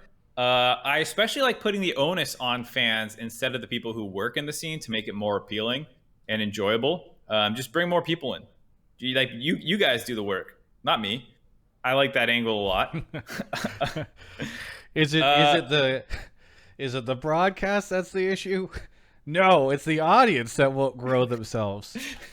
I mean, if you listen to the audience, they say they don't even watch the broadcast test segments anyway. So technically, does that matter? Yeah, no, it doesn't matter. So I will say, it's not like you're wrong. Not like anything you said is wrong. I think there's a lot of complex thoughts I have on this topic, like LCS Dedge, like, okay, true, it's not doing as well, but also LEC has also been falling off a cliff compared to the last 2 years. But they also, like, there's just no joy to be found by the people who work or enjoy that scene in celebrating its demise, or like it's like regression, I guess you would say, because it's about back to its 2019 levels for a summer, whereas in 2020 it was at 300,000 average, 2021 240, and now it's down to 189 average. And like there's a lot of factors at that, and I'm not throwing shade at the LEC saying it's a bad product, but I just mean, like, if the people who love shitting on NA worked in the European scene, that would be like all they talk about, how dead it is. LEC dead. But Casual doesn't do that, and like the people over there don't do that, and it's still much bigger than LCS. I'm not saying that it's not bigger, but I'm just saying that like the numbers now compared to a year ago are substantially diminished. And I think that there's, to David's point about people in the scene, there's a non-negligible group of people who like just enjoy the feeling of like, haha, LCS sucks. Yes. Got him. And like, it's not a unique take. It's not interesting. It doesn't do anything. And it's not even necessarily right half the time for the reasons those people are going off about. Like LEC, it's like multifaceted, like why it's happening maybe, but like no one gives any discussion about it for the LCS. It's just LCS dead, and it's tired. It's played out, and like, yeah, it's not doing well, but so is no one's content's doing well. Like the thing that's funny too is a lot of content creators will go look at the LCS's drop off in percentages and be like, look how fucking dead it is. But then like if you look at some of their content when it goes through similar dips, like they won't talk about their own content that way. Like, oh, I'm fucking dead. I dropped 40% this year in average views or like minutes watched or something, and they own, like, it's only the LCS that people take this perspective on, never their own content, not other content in the scene. It's just this. And I don't think the LCS is doing great. I think we can all agree these numbers are scary and we want to reverse the trend and turn it around. But I think the public discourse on it by certain groups of people makes it like look even worse than it is, even though it's not good. So I mean, isn't that kind of a league thing as a whole though? Like where League of Legends it's worse than LCS for like some the reason. Toxic games. I do agree that there's. I mean, actually, it's funny because I was watching a Brandon Sanderson stream recently where he was talking about. He thinks that criticism of stuff is good, even criticism of his own art and work is good. He gets disappointed when he sees it being a thing where like you have to stop other people from enjoying something they're excited about. It's like that. There's this huge issue on the internet where it's like, I thought this movie was good, and then a bunch of people will come out and be like, Yeah. What? I can't believe that you would think that. You're wrong. Let me tell you all the ways that this movie was bad. And like, I don't know. I did that recently with Mark on the most recent Doctor Strange movie, but it was Yeah, bad. but that's us having discussion, right? conversation. Yeah, It's yeah, not like I versus, like- tweeted and like a bunch of people just like ratioed me for liking something that they didn't like, which Right. I think is the point. Like if you tried to tweet something positive, generally, I mean, people do, to be fair. It's being a little hyperbolized. Like you can tweet nice things about the LCS, like, oh, we had a good weekend this week, and like, and sentiment has turned around a little bit on Reddit. I've seen some positive threads about segments and weekends and stuff like that. Yeah. But I think a lot of people only seem to know how to talk about it dying, and they don't know how to talk about it from any other angle. I don't know why. So here's kind of, it's funny because I know I've hinted at this a couple times, but Mark and I have had a couple discussions recently about my tone in this content and on Hotline League and all that stuff and how negative I get. And there's times where I let my frustration just make it to the point where I'm like actually angry. But I think what I want to make clear here is that like I fucking care. Like I really want the league to do better, and I know what it is capable of, and I would go do something else if I didn't care. But like there are people that I have seen who are celebrating the league struggling, and that is like where it is very frustrating and where I feel like it gets very toxic. So like for me, I get frustrated because of things like this Mr. Beast thing, or things like I don't talk about it too much, but like I actually think that the comm stuff has gotten really bad this year again, after being bad last year and then getting better, and now it's bad again. Like those things frustrate me because I'm like, I care about this product and I care about this community and the scene, and it is frustrating whenever I see bad decisions being made.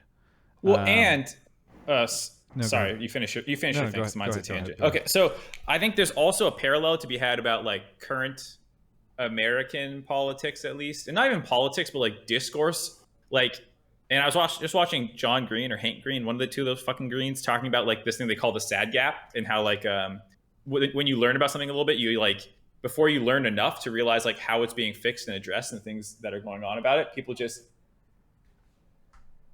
Hank Green. Actually clarify which Green. That they were talking about like how you tend to like just focus on the negative because you don't know what's being done proactively about it or things like that. And there's just a lot of that shit where you just chalk it up to evil or like idiots or like stupidity Malice. and things like that. And there are good things happening in the scene. If you want to talk about them, you can talk about them. Like for example, the CLG storyline was like, it's a good thing that this org that was like legitimately people were calling for it to be relegated is having a good split. And like, you can celebrate that. You can celebrate some new players. You can celebrate the good content that has happened. The wins that do happen. They do happen, but I think people don't want to talk about them because they don't think they'll get as many views as saying like viewership down from last summer.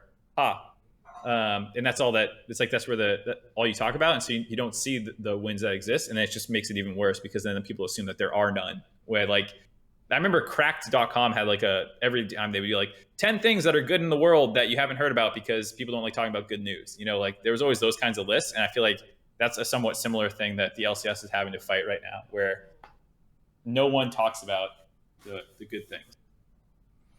So I just, to wind down sort of my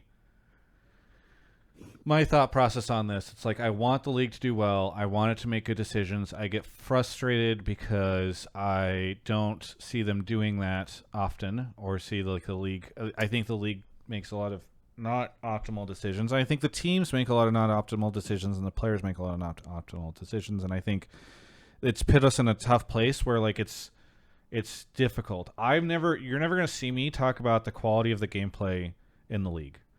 And I think that's one thing people like to harp on is they're like, the league is so shit, the players are so bad. I don't fucking give a shit. You know, that is not something that I think is very easy to like work on or improve. It is this kind of weird intangible thing. It's only bad in relation to other regions. Other regions we play like twice a year, and like ultimately you can just enjoy the competition in the league for what it's worth. And if the only thing you want is to watch the best possible League of Legends, then like fix your sleep schedule.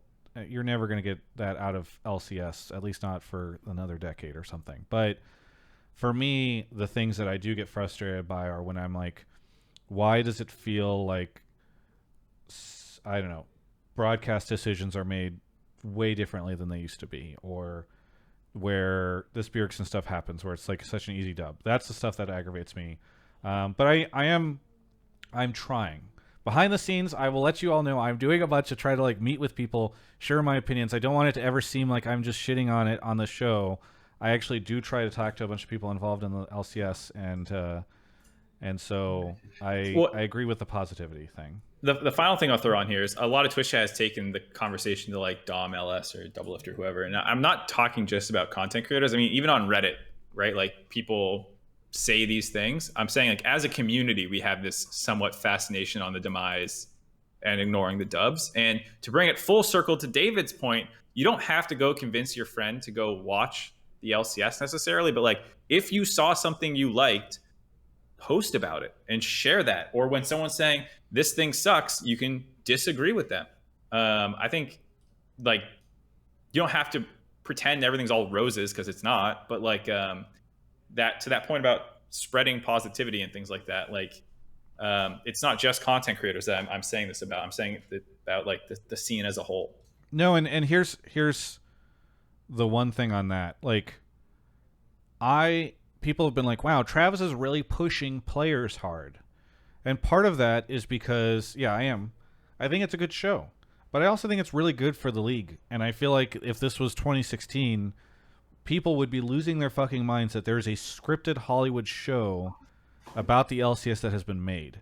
And people would be like talking about it, and all the people in the space would be discussing it, and like it would be fun. And yes, maybe we wouldn't think like, sometimes there are people that are going to not like it because maybe it's not the sense of humor that they have or something. Like that's fine, but like at least there'd be some appreciation for it. And I think my frustration is that I don't think Riot has done a good job pushing it. I don't think that a lot of people have done. We're not celebrating this in the way that I wish we were. And I think something like this deserves celebration. So yeah, you're going to see this stuff on the channel, and we're going to talk about it, and we're going to put the first half of this episode towards it, because like I do think stuff like this is really cool and good for the league, and I want, whenever something like this happens, I will, even if other people are not, push the shit out of it because I think it's really awesome. David, I know we took your call and we turned it into a rant for both of us, which is what we frequently do, but any thoughts? I would say, like, I know this was very LCS focused around this conversation, but there's a broader point to be made that at least in America, the League of Legends community, or the perception around the game, is identical to what we're seeing with the LCS, in the same way that people are saying that, you know, LCS is dying and celebrating it. For example, I just posted a video on TikTok the other day and started a series where I'm going out in New York City and I asked people what their mains are in League of Legends, and I got a bunch of responses, but then the comment sections on the video were, you are literally introducing these people to the end of their lives by introducing them to League of Legends. True. And I know that is the common perception, and all the comments like that were not the people that follow me, because I try to preach a lot of positivity and all the stuff that I put out. But it's like, we also need to actively fight against that in general.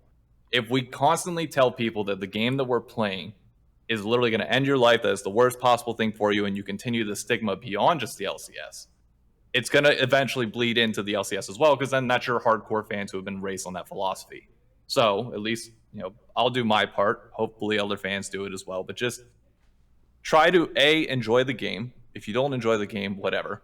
But if you enjoy the LCS as well, just promote positivity and do what you can to help grow it. Because at the end of the day, we as fans can't do shit about what Riot does. We can only control our own actions. So do something about it within the control that you do have. Very good. I appreciate it. I'm going to launch into one final rant. Because Weasel21 said, Riot Games is a god-awful company, just admit it.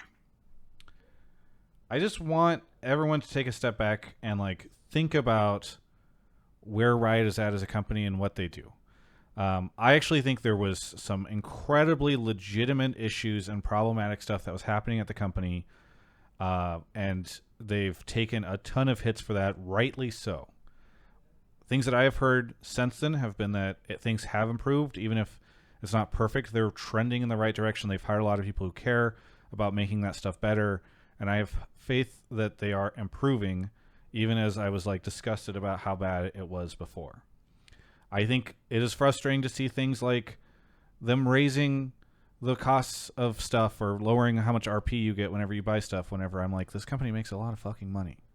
That being said, I look out at other video game developers in the space who have just fucking fallen off, who are like incredibly greedy, or they do just like the worst kind of loot. Look at Diablo Immortal. Like, Look at anything there. Look at Genshin Impact. You know, look at even these developers who can't create good games, like Cyberpunk. Like people, I'm trying to get excited about the new Bethesda game. Why am I forgetting? Skyfleet, Star Commander, Now you're Skyward. fucking me up. Starfield. Thank you. Yeah. And I'm like, I can't. After Fallout 76, it's just so hard. Like it's funny to me because that people shit on Riot as this god awful company, because I'm like, guys,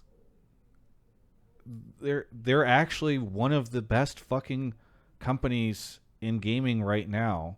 There's a reason why every MMO person, like, go look at Asmongold's channel. Like, all he's doing is like watching videos where people are super excited about this Riot MMO, which may or may not ever release, because they're just like, it's funny because you know how somebody plays a shit ton of League of Legends or Valorant or Riot games because they'll tell you Riot is a bad company, because everybody else outside are jealous of what Riot, like, they're like, I wish fucking Valve cared about shit the way that Riot cares about their stuff. It's just crazy to me. And again, I think it's just a lot of people that they want to be upset, they want to be bitter. Their fucking champion got nerfed, like the guy that tweeted at me about that was the funniest shit. You know why LCS sucks? Because they're nerfing all the fun champions.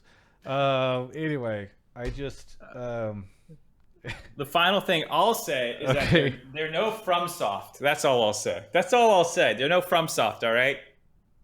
Fine. It's not like we'll they put made FromSoft there, then Riot below them, then all these other chuckleheads. Fair enough. David, thanks for the call. We will catch you next time. I think you already did your shout out, but just in case, do you have anything you want to shout out? Thank you to all the sponsors for Hotline League, Alienware, etc., and TikTok.com/David Shynock. All League of Legends content, 2 videos a day. Go watch. Thank you so much. We'll catch you next time. What a hustler. Yep. Adios. All right. Larian Studios is also great. I'll give you that. Yeah, no, obviously there are some good ones, but like I just feel like game developers on the whole are kind of like, I feel like we're entering in a bit of a dark age right now, and at least that's how I feel as somebody who's loved the widespread video game world. Concerned Ape is the GOAT. True. Big true. Are we doing a read, or can I get more people? Oh, yes, let's do read. I need to do that. That's my job. Okay, hello we have everyone. 850. I didn't get word back from them about whether or not I can promote this, so I'm going to just do it anyway, because I don't know if it's in their official messaging. But you know what? Fuck it. It's a great deal. Mark, you okay? Grubhub Plus.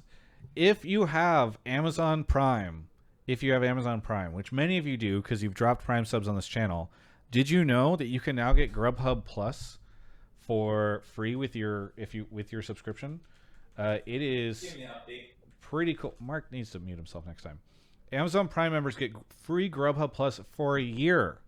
This is a $120 value, $120 a year value. No delivery fees, members only offers, and fast delivery on food, snacks, drinks, and more. I know some of you have, you hang out here and you wait for the code or whatever. Sometimes you decide to do this.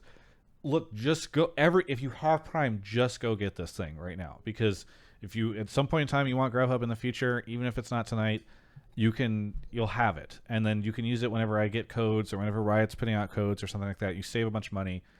It's good. If you are a Grubhub Plus member already, which I am, I'm just going to switch that over to unlocking it as part of the Amazon Prime membership.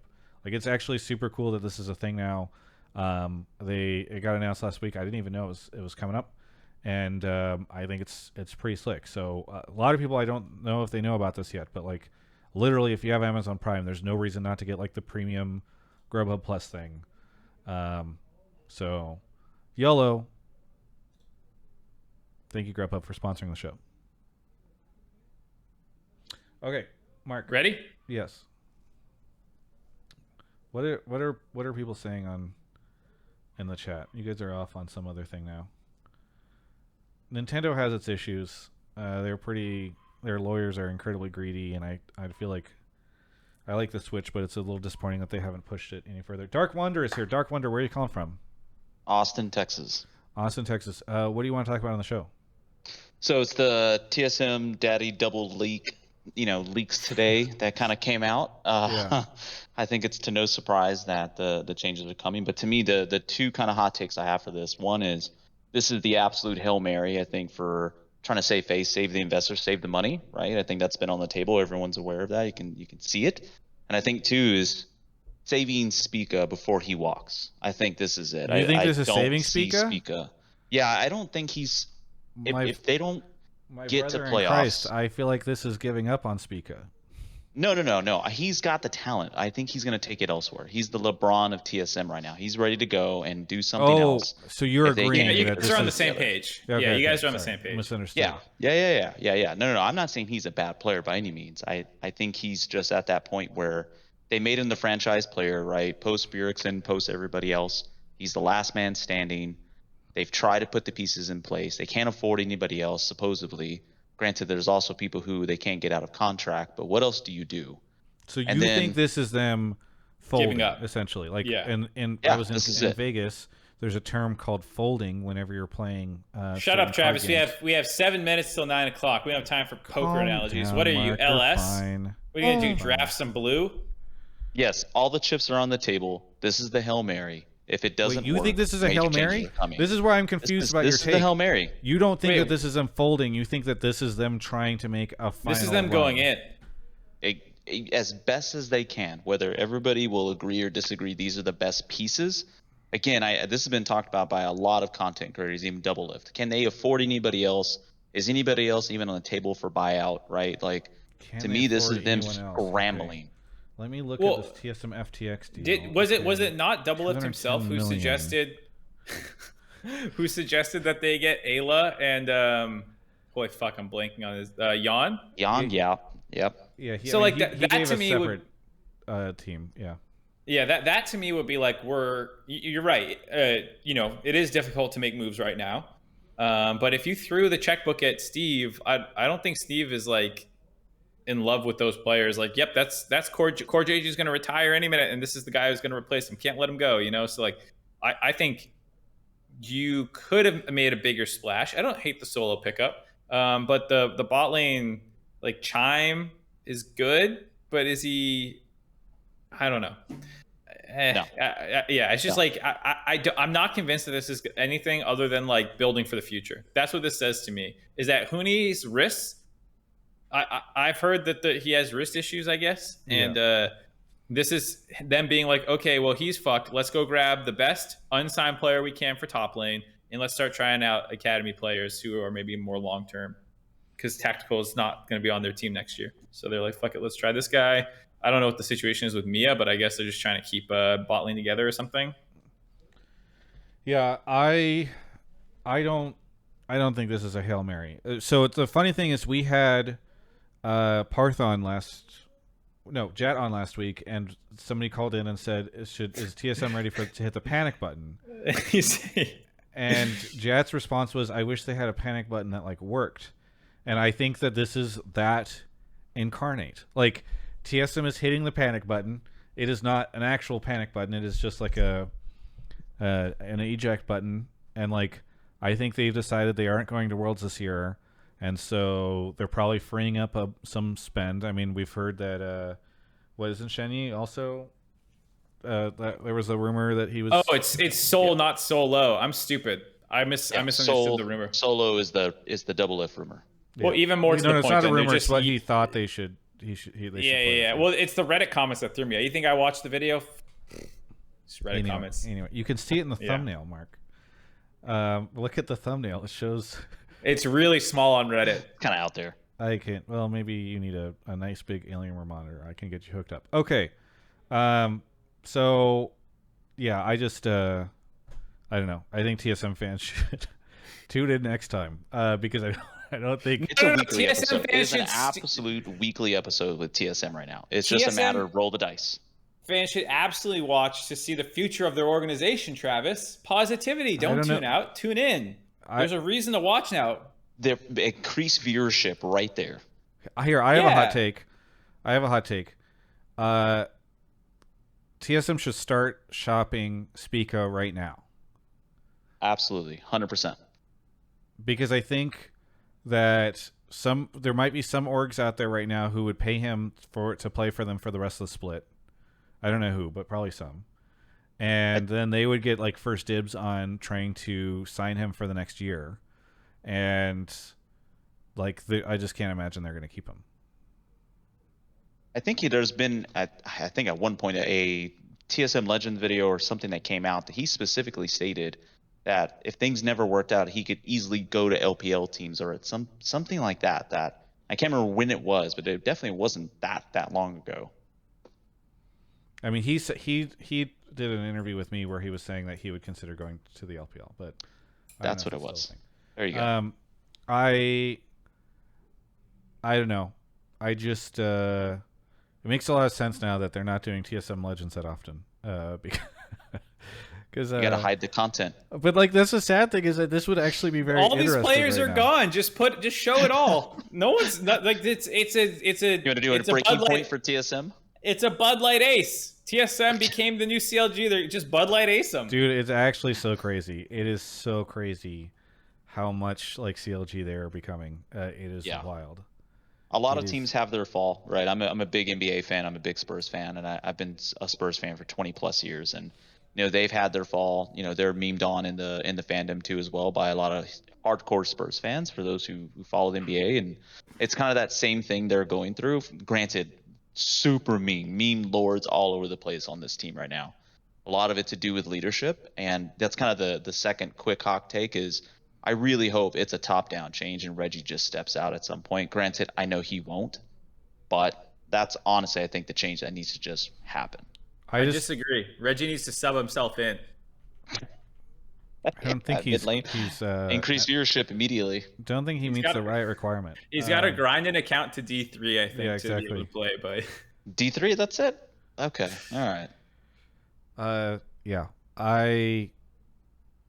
I don't even know what to do anymore. TSM, like it's wild. In my mind, people should be looking at Bjergsen and Parth and saying, "Thank you so much, guys, for giving keeping the ship afloat." Yeah, exactly. Because I feel like what we're seeing now is what happened when those two left, literally. Darkwonder, thank you so much for the call. Anything you want to shout out before we go on our last caller? Yeah, shout out to Alienware. Shout out honestly to you two guys putting this on weekly. I've put some topics before in the past and finally get on the show is awesome. So nice. Shout out to you two for really doing this. Yeah, well, really the goats. Thanks for coming on. I really appreciate it. Yeah. Catch you next time. Okay, our last caller coming up here in just a second. Thank you to Director Donut. Boba Cola gifted a sub to Avali. I believe an arrow with the 53 months. I shouted him out previously. Corlulu with 56. Danny Grimm with 27. Zoomboy for 4. And so many things for 4 years. 48 months. And their message was cool show, which is funny because it feels like it's the first. LazerFruit is here. LazerFruit, where are you calling from? I'm calling from Ontario, Canada. Ontario, Canada. How sad are you about Worlds not happening in Canada this year? I was planning on going to semis. You going to try to go to New York or anything? No, it's a little too far for that. You're going to try to go to Chicago? That's still like 3-4 hours away. I'm like 20 minutes from Toronto. My friend, I drove to Vegas this weekend. It was 4 hours long. It's not that bad. Okay, what do you want to talk about on the show? So my take is that Mr. Beast buying an LCS spot would be a huge step into reviving the viewership numbers of the LCS, and bringing in new fans, and Riot should work with him in acquiring Sorry, a team spot. I mean, the first thing they probably have to do is send him an apology, based off of how things went this past weekend. But go ahead and expand a little bit on why you think it would be so good. Well, first off, he's one of the biggest and most popular YouTubers that's active at the moment. And he has hinted multiple times before that he was interested in buying an LCS team. And the event that he just hosted showed he can help bring in new viewers to the LCS. And if he were to acquire a team with the caveat of it being a semi-decent team that can at least compete, people that are fans of Mr. Beast, the YouTuber, would be interested in watching, his new esports team. And then that would be a really good gateway for getting them hooked on the LCS as a product and continuing to watch. Here's the argument, Travis. It's very simple. K Corp. Yeah. And what's a buys team? Koi. Right? That's the argument.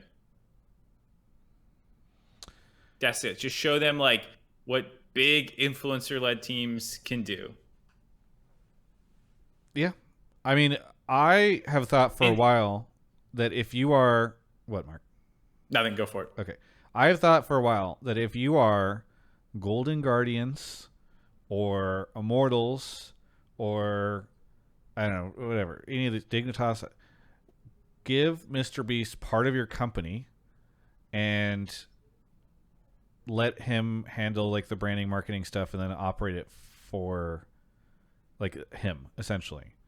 Because I actually think that's how you become the most popular team in the LCS, is you give up a ton of ownership and you partner with somebody who's a pretty big deal. Not oh, Drake owns a little portion of my team. You literally I don't know, split it 50-50 or 51-49 or whatever it's going to take, and bring this person in, and that's how you do it. And then Riot should actually be trying to facilitate that. They should be going to teams like Immortals, and being like, hey guys, just so you know, we're looking at maybe changing the rules around how many splits you have to suck before you get kicked out of the league. But maybe we won't need to do that if we have some really cool influencers in the space, like Mr. Beast. Hey, we've got his phone number from whenever we wouldn't let Bjergsen play on his team. Let's go ahead. We'll make the introduction right now. Yeah, I think it's much better. We had the LCS ownership become, to talk about players, faceless organizations and little babies that belong to an actual sports management group, and does that bring more to the scene than other influencers and people owning teams? Yeah, I don't know. I'm a Bolin says Golden Guardians was franchised by the Warriors. Yes, but they can't leverage that basically at all because of NBA rules, and the players don't own part of the gold. Steph Curry, isn't it Steph that's invested in TSM?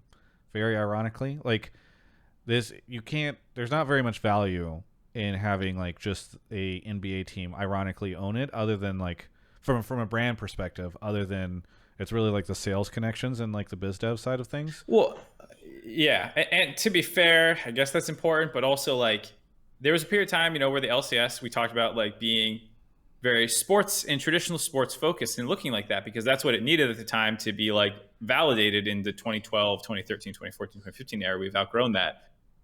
Have we outgrown traditional sponsors and ownership groups? Should next time someone applies to buy a team spot, should we actually be nah, sorry, Mr. Beast gets it, or Offline TV, or whoever the fuck. And you still want good management, of course. It should not be. Well, that's why I think you bring these two things together. You did what you did back in the day, where you're we're Riot Games. Maybe we don't want Hotshot to be the sole owner of one of the biggest teams and franchises. Maybe we want him to pair up with MSG or something. And so now what you do is you do it the reverse way, where you say, maybe we don't want the Warriors to just be here hanging out, owning a team in the LCS.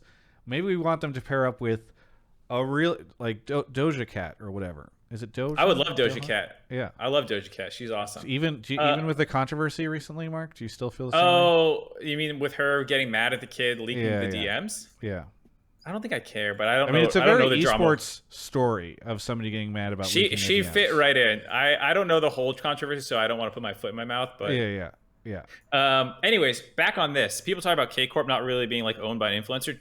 True, but they also focus a lot more on throwing their own events and like making their team hype rather than like, you know, like they do a lot of show matches and fun stuff, and like I think that's the angle that teams need to be pushed in more than like does the machine run well? Because honestly, still no for half these teams anyways. I mean, it runs well in the opposite way. Like we haven't been able to figure it out. The teams ran better on the marketing and branding side before these companies came in. But they were shit on the business, HR, blah, blah, blah side. Now they've gotten good at the business, HR, blah, blah side, and now we need to like bring back the branding side. It's like these two things seem incompatible with each other. We have Immortals Progressive, but now no one cares. Yeah.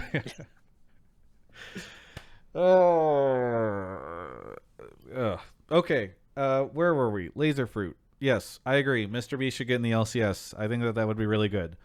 That's one thing I didn't really talk about with all this Bjergsen stuff is I'm like, when Riot does stuff like this, it's like, if you're Mr. Beast, your whole shtick is doing like these big collabs, working with other creators, doing all this cool stuff. And so if your only experience so far with this company has been Riot shutting you down from doing something that you're like is the core of your business, I feel like it's got to be a little bit of an ice. I hope they send him some cupcakes as an apology or something. All right. Anyway, thank you so much, LazerFruit, for the call. Anything you want to shout out? I will shout out Alienware and Grubhub, who's not available in Canada. They should get on that. Alienware is. Grubhub has, I think it's, I forget the name of the company that they have in Canada, but they have something. DoorDash or what's that? There's DoorDash, Uber, not that. Is it just Eat? I think it's just Eat. Well, I haven't heard of that one. Okay. Whatever. Anyway, Grubhub's amazing. Let's not care about these other competitors that we're talking about. Those guys suck. You can't get them for free with Amazon Prime. Thank you so much for the call. Oh, skip the dishes. Skip the dishes is what it is. Oh, okay. Well, we do have that. I know that one. LazerFruit, thanks so much for the call, and we'll catch you next time. All right. Thank you.